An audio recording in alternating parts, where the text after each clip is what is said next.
Hi, I'm Josh Bell with the Miami Marlins. I wear NeuroGuard to help with strength and coordination when I'm in the weight room and help with balance when I'm on the baseball field. One of the most comfortable, reduces concussion, increases performance. You can't get a mouthpiece like that on the market. Not only is it a great product, it's super easy to use. I recommend it for any player at any age, at any level. Thank you guys so much, and go check out NeuroGuard Plus. NeuroGuard mouthpiece makes it easier to breathe while playing basketball. The unique design is not as bulky as any other mouthpiece and makes you feel safe in concussions. NeuroGuard. They control my breathing while I'm writing. It stops me getting concussions while I write. It's very easy to use, so go pick one up today. I'm still doing stunts. In the concussions I've got, I feel much safer with that. I'm doing, like I said, I'm doing a whole lot better in the gym. So NeuroGuard Plus, once this one wears out, you've got a customer for life, because I'm telling you people, NeuroGuard Plus is the way to go, and me, Mark Ash, says so.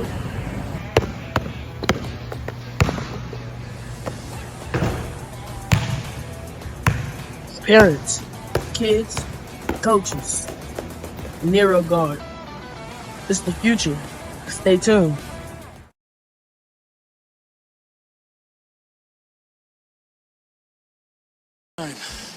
Brown right, motion, tailback slant. Let's put the women and children to bed and go looking for dinner, all right? On one, ready? Go, 13! Coming up, go, 13! Hey!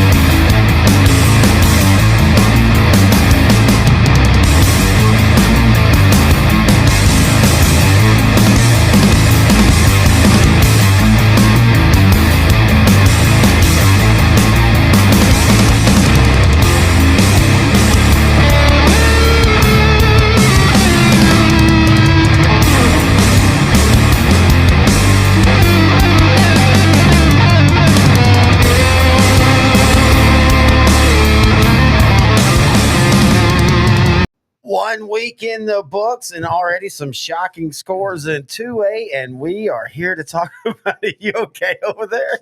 We're doing like great, man. 5 minutes into the 5 seconds into the first show, and you're already like, ugh. Sorry, my I'm liver. old. It's Tuesday after Labor Day. Hey, I had to bend over a lot yesterday. Whoa. And like pick up stuff when I was grilling, stuff like that. Oh, you kept dropping your hot dog? Mm-hmm. I dropped my hot dog. You dropped your hot dog. You're exactly right. Hey, there's one positive already. We are 1 week in, and neither one of us died of heat on Thursday or Friday. Dude, last week. We got really lucky. Thursday was a little bit humid until the sun went down, and from that moment through the rest of the weekend and through today, I would like it to be a little bit cooler in September, but to be where we've been the last 5 or 6 years, this has been a very nice start to the season. In Carthage, for Carthage Kilgore, that was a really nice weather game for us. I mean, I know it rained, right? Busting my ass. Well, there's something about Kilgore football. So about 10 years ago, I got cracked in the head during pregame warmup from the kicker in Kilgore. Probably a freshman kicker knocked you out. I didn't fall. I wibbled and I wobbled, but I did not. Because I caught you. Well, yeah, you did. It's kind of romantic. And then Friday night, the game gets pushed back a little bit, and so we go out to the truck to put your backpack up. So I can basically blame you for this.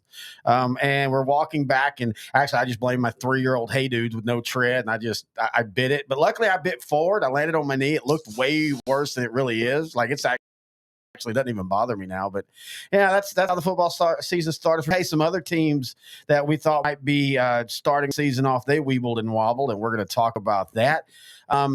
Let me ask you the bigger one. What's the score in last week 2A that we have? Not just pulling out your butt. What's the one that surprises you the most? Man, the way Whitney just worked over Mart. Yeah, that was very surprising. Right? I know Whitney's a good team, and they are a division larger. But if Mart's smart, that that shocked me a little bit, right? I think, in my view, I thought it was going to be a push game. I thought Whitney would win, but I really thought Mart's athleticism would be too much. And for Whitney to go out and just absolutely dominate Mart, I think that's the thing that's surprising. It's not that even Mart lost. It's just how, and again, depth and all that. And we're not in any way worried about Mart. I'm just surprised by the score. Yeah, that's 1A. 1B is Stanford beating Albany 50-6. Yeah, that one, I know that when we were looking at the app, Stanford's a little like Whitney just kind of came out of the blue, right? Stanford, we kind of knew Stanford was going to be really darn good. They were 14-1 last year, right? Region or a state semifinalist. Yeah, state semifinals, I think. So we knew they were going to be good, but 50-6 over Albany, and the way Stanford's speed was just way too much for that Albany defense. Crazy. I mean, Christian Duran rushed for 110 yards, 3 scores, threw for 221 yards, and 2 more scores through the air. So, I mean, they just dominated a really good Albany team. By the way, this is the 2A show. I can't remember if I said that. We're just jumping right in. I told you Wascom was going to be better than what people think. Yeah. Garrison outlasted them 21-20 in a game that when I was reading on Smokey, it was basically, it's like a lot of the first week of games. There's a ton of penalties, sloppy field conditions. Yeah, a lot of rain. But, again, Wascom with that speed. Garrison, and Garrison's going to have to, they're rebuilding. All the talk was Timpson last year, and after they won, and what is Timpson going to do without Terry Bussey and a couple others? Garrison lost their starting quarterback in a ton of beef. They'll be fine, but it's going to take Garrison a few weeks to kind of get, figure out that flow. Yeah. How about Sunray playing your favorite team in the whole world, Hooker, Oklahoma? Oh, geez. Right? Yeah. Did they win? Hooker, okay. Like somebody said, all hookers are okay. Oh, is that what it is? Yeah. But yeah, Sunray beats Hooker, Oklahoma, which I believe Hooker, Oklahoma is one of the top tier teams in the lower classifications in Oklahoma. And they beat them 30-28. Sunray's quarterback Armando Lujan had a monster game going 31-43 for 373 yards passing, and then Dawson Bennett had 9 catches for 137 yards. With that Collinsville quarterback graduating, and his name escapes me at the moment, I think Armando Lujan takes the best quarterback in Class 2A this year, at least the start of the season. And you could even make the case that last year he was just as good. What was it, 4,200 yards and 61 touchdowns passing. And he's got a great wide receiver core with Dawson Bennett and Kagan Davis and Ty McDowell. It's so amazing how you get these teams that have the one great quarterback, and then they have the perfect 3 wide receiver set. Your 2 outsides and your slot, and they just all work so good together. And once these teams like Sunray can figure out how to just move some earth up front and get the running game going, which I believe Sunray probably will do, they're almost unstoppable. Yeah, and that's their big knock is when they go up against an Albany like they did last year in the state semifinals and lose 34-14. They couldn't get going offensively because Albany was pushing them around defensively and keeping their offense off the field. And it's a tale as old as time. It's what Collinsville had to deal with last year. And we saw it last year, and we'll talk about that game this coming up here. But exactly what happened with Collinsville and Cooper last year, where Cooper used that running game to jump out early, and then Collinsville tried to claw back in it, and they just ran out of time. So for Sunray, it's just going to be simply, can you play defense enough when it matters? And last year, I always like to look at the games from last year. Last year, they beat this Hooker OK team 49-23. It doesn't mean anything just on that. They're going to have an interesting game against Abernathy this week. I know Abernathy lost last week in their first game to 2A, but they lost to Stratford, wasn't it? Yeah, Stratford. And I think it was close early, and then Stratford stretched it out. So I still think this is going to be a real good test for Sunray this week. Yeah, I do too. All right, a few quick hitters real quick. Hallettsville 22, Shiner 15. I don't think that's any knock on Shiner. I think Shiner's still going to be really good. If you'll look towards about week 4 or week 5 last year, Hallettsville up in Class 3A had started going on a run. Yeah. Right? And I think they might have dropped a game or two after week 3 or 4, but they really went on a run and showed how good they were going to be. And Shiner's going up against a bigger program with more depth. So I think that's a good showing for Shiner, right? Especially knowing how good Hallettsville is going to be this year. Yeah, no, I totally agree. Last year it was 41-8 in this game. Levi Montgomery, the head coach at Hallettsville, he has like 12 coming back, including and they made a stylistic change over the last couple of years, and Jorian Wilson's big, massive quarterback for Hallettsville, and he's going to give a lot of 3A teams problems. Yeah, he is. Shiner's just still, and they're so strong up front. Oh yeah, and they're always going to be strong up front. Yeah, and with Shiner, they're still kind of a little bit in no man's land, still trying to recover where they were when they had the Brooks brothers and they had that 4 or 5 year run. It was just, I think they lost 4 games in 5 years, and they're still trying to refigure themselves out. But I'll tell you this: that Shiner defensive front only surrendered 22 points. Yeah. To Hallettsville, who is very strong up front and can run the football. So this Shiner defense holding Hallettsville just 22 points, that's a plus. I know it's hard to find pluses in a loss, but for Shiner, this is not a deal. A lot of football left to be played. I think they have a tough one this week in Rice Consolidated. Yeah, another Rice 3A pulled school. off a big win this week. Not just beating East James, but shutting them out 27-20. The Raiders have been down for a long time now. I mean, we're talking, we passed that point of, this is just a blip to where they're norm now, 4-6, 3-7, 3-7, 4-6. I mean, it's been like 2016 or 17 back when Rice Consolidated made the playoffs and went 2-3 runs. Yeah. Of course, Brad Dumont's, this is his second year back. He's the guy that led them 10 years ago when they were consistently in the third round.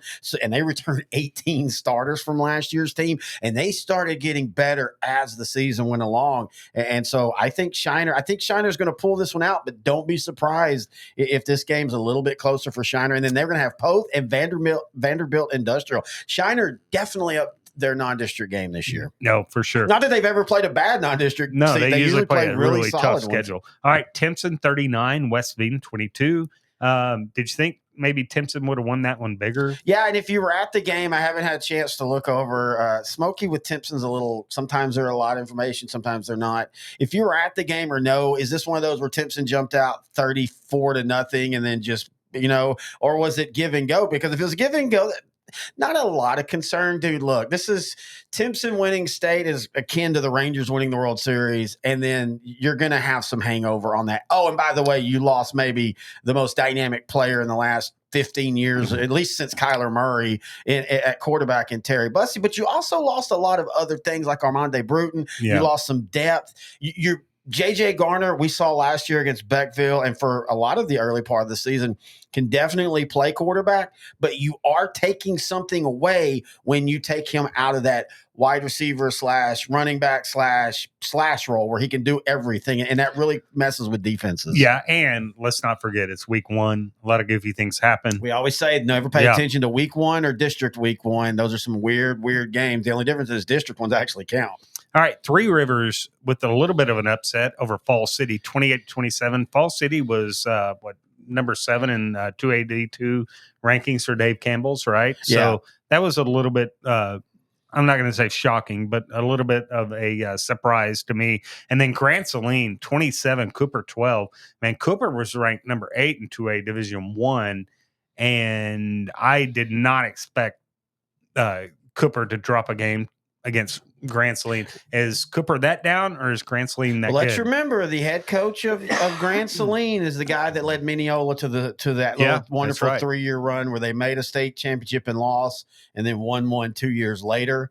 I also think with Cooper, they are so dependent when they have like Cannon Ingram last year. They're so dependent on that lead back that it's probably going to take them a few games. I know that Julian Castrino, he's supposed to be one of the guys. John Ramos at quarterback, but they're always going to be like, we're going to be led by our running game. And for some teams, when you don't have one back, that actually kind of hurts their system. We all think that's crazy because I'm a big believer now in you 2 or 3 backs. But for some systems, they want that one guy to get 30 carries and go off of that. I think they'll be fine. I do think that we'll look back at this as more of this is what Grant Saline is showing they can be. Yeah. All right, Hawley 49, Roscoe 21. Hawley's Keegan Abels at quarterback threw for 295 yards, 5 touchdowns, and ran for another 68 yards. Yeah, I mean, just and a touchdown. It seems like when an Abels is leading, and Hawley has a big one coming up this week. Yeah, we'll talk about it. But whenever there's an Abels leading Holly, they tend to win and win a lot. Yeah. All right, quick hitters, Lexington over Marlin, 27-12. No real shock there, right? Just the score. I thought Marlin would hang around a little bit, but give Evans, that quarterback for Lexington he's money. He's going to beat a lot of teams. The only thing that hurts Lexington is, injuries. It just feels like the last few years they get snake bit at the worst times. If they stay healthy, they might be the favorite in that region. They could be. All right, Lubbock Christian 40, Wink 29. Lubbock Christian pretty good private school. Yeah, and with a lot more numbers than what Wink has. Right? And we're going to see what Wink's going to do now. They've come off again about a 4-year run with a really special group. They have a lot coming back, but it's going to, again, they're kind of like Cooper. I think they're going to be fine by the middle of the season, but we're so used to them not losing a lot of games that when they lose, and you're right, Lubbock Christian's just like a middling Christian. Those bigger school Christians, even Dallas Christian now, you put them in 2A and they're winning most districts. I mean, their issue is after you get past their 22, there's depth, but against 2A teams, they're going to be perfectly fine. But Wink's going to be fine. Yeah. Chilton 13, Hearn 6. Chilton, we're going to be, we talk about them in the district they're in and everything. And I'm curious to see some of these scores. Hearn's one of those teams that just knows how to get sloppy. And I think they did a good job with that. But give the Pirates credit for I think they scored with like a minute left to get that win. Yeah. All right. Let's see here. We said Stratford. Did we? No, Stratford. We did not do Stratford. No, we just brought it up. We All right. Yeah. Stratford 45, Abernathy 20. Stratford's Julio Valdez ran for 114 yards and had 76 yards receiving. Chase Lattimley went 8 of 19 for 176 yards passing. I'm in no way shocked that they beat Abernathy. I am shocked that they beat them 45-20. I was a believer, and I still am, that Abernathy dropping is going to make them a more consistent team. But you're going to have to beat the Stratfords of the world at some point. And I was just a little bit shocked by the score. Yeah, and Abernathy's got a big one to answer this Friday as well. All right, Wall 28. Mason 6. Man, that Wall defense just shut Mason out for about 3 quarters. They took a 21-0 lead into the 4th quarter, I believe. This is really nothing to hang their heads about for the Punchers, right? No, because Wall might have one of the best defenses in that region. Everybody was talking. I think if you're Mason, you say, "Hey, we held Wall to 28." Yeah, right? Exactly. And, and it's been a lot of talk in 3A in that region with Wall because Houston guy retired, and Eric Slaughter, the defensive coordinator who used to be at Glen Rose, who it looked like his career was pointing straight up. And then one of those coaches, he took a step back. He resigned from Glen Rose and he's been doing coordinator, but everybody's talking about, they're changing their offense, and they are. But this is still Wall's defense. Right. And Wall, especially because it is the defensive coordinator that stepped over. I mean, there's a reason why he'd been guys at the coordinator for about 5 or 6 years now. And for Mason, this is one of those that I don't know if they, I don't know if they feel obligated to play it, but this is a rivalry. Unfortunately for them, it's kind of like my school this year or this week playing Longview.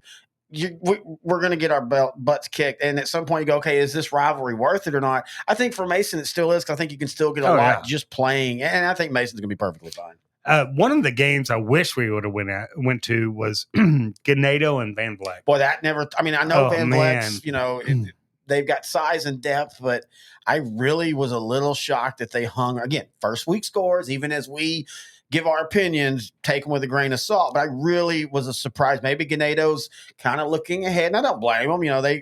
They're kind of where Timpson was last year, where, they finally beat Refugio and then Timpson beat them. And so now Ganado feels like we've got unfinished business. But you get the first thing any coach will tell you, you've got to remember, you take it a game at a time. And give Van Vleck credit for hanging in there, scoring 20 points in the 3rd quarter. Well, so it was Ganado, 33, Van Vleck 26. Yeah. But the thing is, Ganado went into half with a 19-7 lead, and then Van Vleck scored 20 unanswered points in the 3rd quarter. Finally, the Ganado defense kind of stepped up, pitched a shutout in the 4th quarter, and scored the last touchdown late to win. But they're Canedo's playing a class up. Yeah. And they're playing, Van Vleck all just athletes, and they're always pretty quick, have some speed. So I think this is a good win for Ganado. Oh, yeah. And when they were pushed, right? They were pushed. They answered the bell in the fourth quarter and did everything they needed to do to win. If I'm a Ganado fan, I am happy with this win. All right, let's now look at week 2 games that stand out. We did get all the ones we wanted, right? Yeah, I believe so. Yeah. Okay. We talked a little bit about both these teams in the forward section. Albany versus Holly. I don't know now if I consider Albany the favorite in this game. I know, a lot of people would, and and losing to Stanford's not the issue. Again, it's the score. But we'll see. Albany. 2 great quarterbacks matching up in Chip this Chambers, game. yeah. Chip Chambers for Albany, Keegan Abels for Holly. Chambers had 165 yards passing last week, and Callahan Fairchild, the receiver, had almost 100 yards receiving. I think it's the defense for Albany that kind of cost them last week, right? And if Keegan Abels, the quarterback for Holly, can expose that defense, then I think Albany's in serious trouble. Camden Abels, the tight end, Kenneth Cole, the wide receiver for Holly. I think Holly offensively is just going to be a little bit too much for that Albany defense. I agree, but I think Albany's offense plays way better. I think they caught, Stanford came out hot, dominated early, and got on them. I agree where Albany's going to struggle, at least early, is the defense. I think he's only returned like 3 starters from last year. But I think when they start playing teams that are a little bit more on their level, like a Holly, I think you're going to see them score. I'm going to go with Holly in the win simply because it's on the road, but I think this is going to be like one of those 45-35 type games. It could be because it's Holly and Albany, but I think all things being equal, I would take Holly by 14, 21 points right now. I think based on what I saw Albany do last week. Albany struggled with speed. Oh, yeah, they did. Right? No. And again, I mean, Stanford had way too much speed for them. But I don't think Holly is anywhere near close to what Stanford can do speed wise. I think they're close. Really? Yeah, I do. This is what's so awesome. Even though we tell everybody watch out for the week 1 scores, is week 2 is a lot of recalibration of what happened on week 1. Yeah, and a lot of surprises. The team that loses bounces back, they respond, you realize. And again, remember, we don't get to watch all these games. That might have been a game where Albany put the ball on the ground 100 times, or it just seemed like Stanford had a short field, whatever the case may be. I actually went back and watched most of that game. Oh, cool. Yeah. No, I'm glad you could find it. That's Stanford the hardest part. Owned them from kickoff. Speaking of, if you want to email, do I not have that on here anymore? I guess I don't. I thought I had it on my little sheets here. I guess not. Well, we'll just do that. There's our Twitter. But you can also email us, Grant and Terry, at s2ssport.com. We are always, especially in the 2A level, always looking for what we call embedded reporters to send us stats, to send us information on your team, teams in your district. That's what's going to help us make this show grow. Remember, this is the second full year we're doing this show, and we're having a fun, but we get frustrated when we're trying to find information, and sometimes it's just a vacuum of information. We were talking about this on the way home this past weekend. I legitimately think it was easier in 2007 to find information, probably because was. all the papers back then, all the small papers, put everything online. Yeah, and we have an easier time with 3A and 4A because we've been doing 3A and 4A for almost 17 years now, and we have we go to all the 3A and 4A games. We're slowly starting to go into some 2A games and seeing some of those teams play in person, but we're still a long way off. So yeah, if you can help us, that'd be money. A game I want to talk about now. So it's a game that's been played for a few years now, and it's a fun game because it's a battle of styles, and that's Collinsville hosting Cooper. I got Collinsville in this one. Yeah, I do too. Cooper I don't know if they spit the bit against Grand Saline, losing 27-12. I'm telling you, Grand Saline's going to be way better than you think. Oh no, I totally agree. But if you're a contender, right, in this region, I don't think they are. Obviously, I don't think they are either. I didn't think but they were. I don't even think before Grand that Saline's game. a contender. I think Grand Saline's going to be a lot better than what people thought, right? They're going to be a dark horse, but I don't think they win this region. Cooper to go out and lose against Grand Saline like they did, no. And, Collinsville's beat up on Tioga. Tioga is a pretty good team. Yeah, they're not terrible.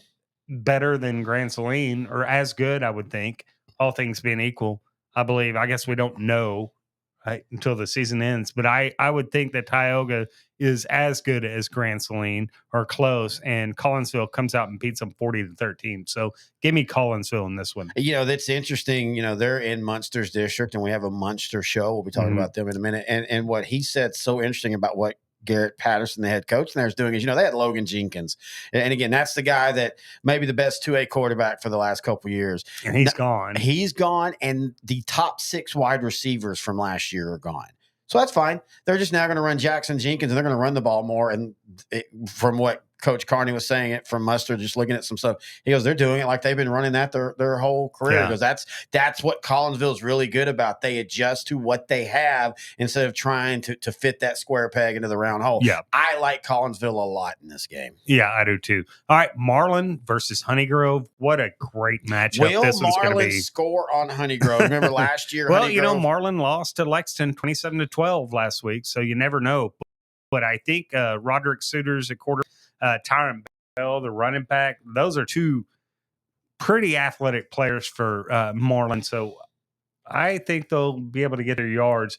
They might struggle to consistently move the ball against this Honeygrove defense led by Levi Beavers and Brody Mahan, because that's a very salty Honeygrove Warriors defense. Last year they went 6 games before they gave a point, then they gave up 3, and then they got beat by Cooper, and then they went on another shutout streak. But then when they played Centerville in the playoffs, they did win. They gave up 40, and then they gave up 68 to Timpson. Now I commend them on who they're playing, because I think Marlin at least gives them real world speed that they are going to have to see. Yeah. If because all regions are different, but this region is so top of the region is completely different in style and just everything in athleticism compared to the bottom of the region. And that's why you've seen Cooper get through and then kind of get handled in that. Right. And I think Honeygrove is stepping up. Now, in saying that, Ryland Morris is one of the most athletic players, even though he's on Honeygrove. He's one of the most athletic players. Look what Morris did last week. He had 105 yards rushing, 75 yards receiving. Yeah. And tell me that's not athletic. In a game that I know it wasn't as high as it was supposed to be, but I guarantee you in a game where he was still, they're holding the snap counts. There's no point in playing him in the third and fourth quarter when you're up over a team 48-0. So I like Honeygrove in this game. I think it will be closer. I think Marlin's athleticism, as you said, will give them Are they going to give problems. up more? Is the Honeygrove defense going to give up 2 touchdowns or more? We both have Honeygrove winning. I'm feeling like a 42-14, so I'll say they give up 2 touchdowns. One of them trash. I'm going to say 2 touchdowns, not trash. Okay. And there's no shame in that. Again, what they've been doing but has been Honeygrove's going to put up points. Yeah, and I think that's the difference. So we both have Honeygrove winning this ball game. Speaking of Munster, they're being up into the 3A world to take on a Holiday Eagle team that I tell you what has found their stroke after week 1. New offense last year. Kind of struggled in it a little bit, right? Yeah, at times they would kind of go back to the old offense because they were at this time, Coach Atwood, again, we have a coaches show, the Holiday Coaches Show you can hear each and every week. That show I recorded today. And he talked about it like this year, they're not needing to go back to that. Like he feels that offensively. Well, they put up 45 points last week, something like that? Yeah, 64 against Breckenridge. 64. 44 in the first half. Oh my gosh. So, I mean, and Breckenridge is not good, folks, but still, I mean, you're putting up 44 and a half. That's pretty. Hey, if you'll remember when Breckenridge wasn't good the last few years, they were still pushing a really good Brock team. Oh, yeah, I remember that boy Chad hated playing him. Brock would beat everybody on their schedule by 40 points. They'd get to Breckenridge and have to find a miracle to win, and then Breckenridge would win another 1 or 2 games the rest of the year. There was, I remember he said they were one Breckenridge seems to play really well in big games. Well, and also, I don't know if it's the same coaching staff, but I can remember in the moment, one of the things Coach Chad Worrell, who used to be the head coach of Brock, he said they were one of those teams that they would do everything on film one way, and then whenever they play Brock, they'd pop out in the wishbone, and then they would just run it to perfection. And he goes, we've been teaching the spread all week, and here they come out. But yeah, unfortunately for Breckenridge, they haven't been able to do that lately. This is a great test for Munster. This is one of those, for Holiday, this is a little bit of a rival game, and it's like, wait, they haven't. This senior class had one loss in underclass football, and it was the Munster 3 years ago. And both, again, I have shows with both of them. Both coaches have brought up that one game, like this is why we're playing this year. Well,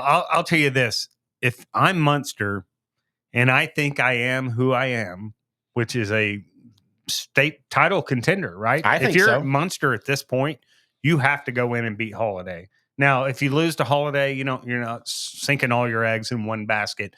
But if you're Munster and you want everybody to think, agree with us to think, hey, these guys are state contenders, you're either winning this game or you're within a touchdown of Holiday. I think more of within a touchdown. Yeah, I think it is a tall order for Munster. But if Munster comes out and controls this ball game and comes out with the W, it's at home for Munster, then you can really start thinking about Arlington. I know, long season, all, but I know. Right. We have these benchmarks as the season goes along. Right. This is a measuring stick game. Yeah, I guess I would say for Munster and actually for Holiday as too, well. Yeah. All right, where you want to go next? Let's go Lovelady versus Timpson. Timpson beat West Sabine 22 last week, as we had mentioned. They got a great quarterback in J.J. Garner, who's also a really darn good defensive player, as we saw last year.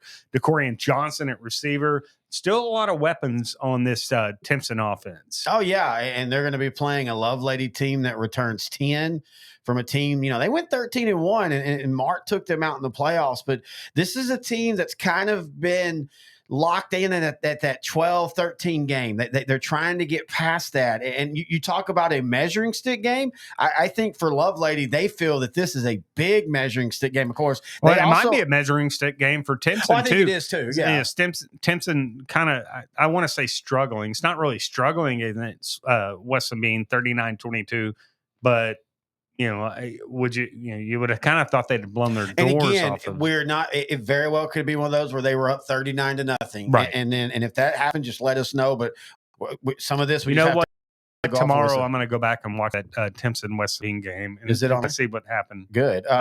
We can find it. I should have probably done that before the show. I have Timpson winning, but I think it's going to be way closer. Yeah, I think Timpson wins by a touchdown. Right? Yeah, I think that's perfect, like a 28-21 type of game. All right, Poth and Falls City. Falls City loses to Three Rivers 28-27 last week, 1 point. Poth beats Comanche, 35-14, something like that. Yeah, let me check it real quick. I think 35-14. 35-14, exactly. I like Poth in this game. Yeah, I do too. And this is just simply... Poth where they were a couple years ago when they made it to Arlington? I don't know, but Poth is a lot better than what Poth used. Poth for so many years had a lot of expectations on them, right? Yeah. So many years. And they had trouble getting out of the region. This is a different Poth team. Oh, yeah. Different Poth team. Just like 2 years ago, I think Poth beats Falls City by 14 points. Yeah, I totally agree. I mean, we're talking a Tidehaven overtime surprise win, or Poth is back in the semifinals last year. Yeah. I think they have finally established themselves as not just a third round and out. They can go that extra round. Yeah. They have to replace a lot on offense, but Jeff Luna, their offense is awesome, but that's not Poth's more about we're going to get you defensively. We're going to create turnovers. And we're very physical up front. Very physical. The defensive front for Poth is it's like being in a car wreck every time you try to run against them. It really is. And I don't think they're going anywhere. For Falls City, I think this is just a depth issue. It wouldn't shock me if this is one of those games that's, 21-21 at half and then 42-21 by the end of it. I say Poth by 14, but I think Poth could control this game from kickoff, and it could be 21-28 to 35. Yeah, last year they won 33-0. So I think Falls City will have a little bit more success offensively. I do know that Poth's having to replace a couple of their linebackers, and that'll take some line, but I don't think they'll have a lot of problems. Yeah. All right. I believe that's it. All right. I want to remind everybody you can find us on YouTube. Just go to youtube.com/@, and that's the @ symbol, not AT. L4 Media. Let's call that ampersand. Yes, I know. Right? I wanted, that's not an ampersand. No, the ampersand's the A&M. Yeah. Isn't it? So what's the @? @. No, that's got to have a symbol. @ Okay. Anyway, I'll look that up. Please stay tuned, or not stay tuned. Check out our 3A and 4A show up above or below. Starting week 3, we will start having our Patreon behind the wall shows where we're going to have like on Wednesday nights and or some Thursdays, we'll have live chat. We might even do a live stream with the live chat. We're going to be doing some Saturday morning Patreon scoreboard shows on the weeks that I'm not going out of the town. We will be going out of town this week. Got a great one this week. So be checking all that out. You can check our Where are we going to be this week? We're going to go up to Bushland. Bushland for Bushland and Canadian. We get to eat at the plaza. I'm looking forward to the football. Your fat ass is looking forward to Mexican food. There's a game? Wait, what? We're going to a game? I thought we were going to eat at 4 different plazas. I'm mad now, Grant.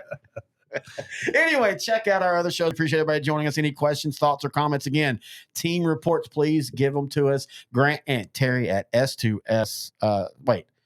It's S2SGrantandTerry.com on our website, and it's our email. Wait, you said I know. I get them mixed up. I don't even know our email. I need to streamline it better. Grant and Terry at S2SSport.com is our email. Until next week, he's Grant Goodwin. I'm Terry Bennett. Thanks for listening.